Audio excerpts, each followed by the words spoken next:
নমস্কার, good morning. হ্যাঁ, আমি ভগবান দাস বলছিলাম, সেলস রিপ্রেজেন্টেটিভ সাহা হোশিয়ারি। বলুন, আপনাকে আমি কি সাহায্য করতে পারি? আপনার আমাকে সাহায্য করতে হবে না স্যার, আমি আপনাকে সাহায্য করতে পারি। আপনি আমাকে সাহায্য করবেন? কিভাবে? আমি আপনার একটি জিনিস রাস্তায় পেয়েছি। আমার জিনিস রাস্তায় পেয়েছেন?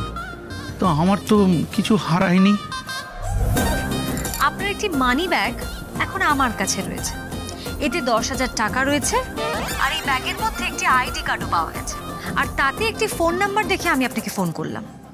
10,000 টাকা? না না না, ওটা আমার মানি ব্যাগ হতে পারে না। আমার মানি ব্যাগে ওই বড়দের 50 টাকা থাকে। মা লক্ষ্মী আপনার উপর কৃপা করেছে ভেবে ওটা আপনার কাছে রেখে দিন, কেমন?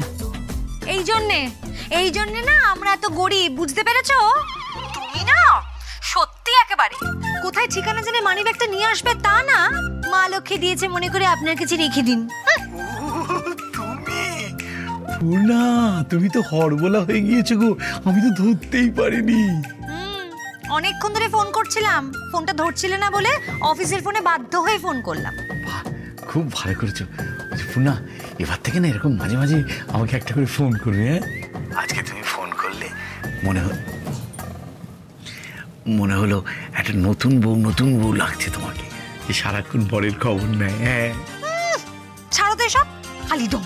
না, তুমি বলো যে তুমি আমাকে মাঝে মাঝে এরকম ভাবে ফোন করবে। আচ্ছা আচ্ছা, ঠিক আছে করব। আচ্ছা শোনো, বাবা বলছিল কি জানো, জিএসটি। হ্যাঁ, জিএসটি, ওই জিএসটি না কি, ওটা যেন কমেছে। হ্যাঁ হ্যাঁ, তাতে জিনিসপত্রের দামও নাকি কমেছে।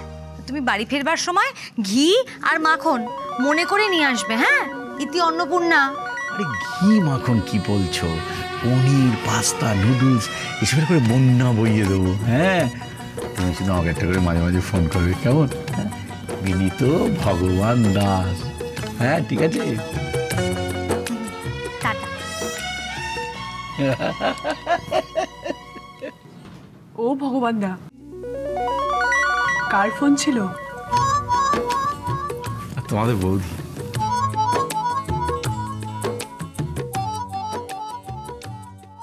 শ্রীমান ভগবান দাস প্রতি সোম থেকে শনি রাত 8টায় জি বাংলা শোনারে।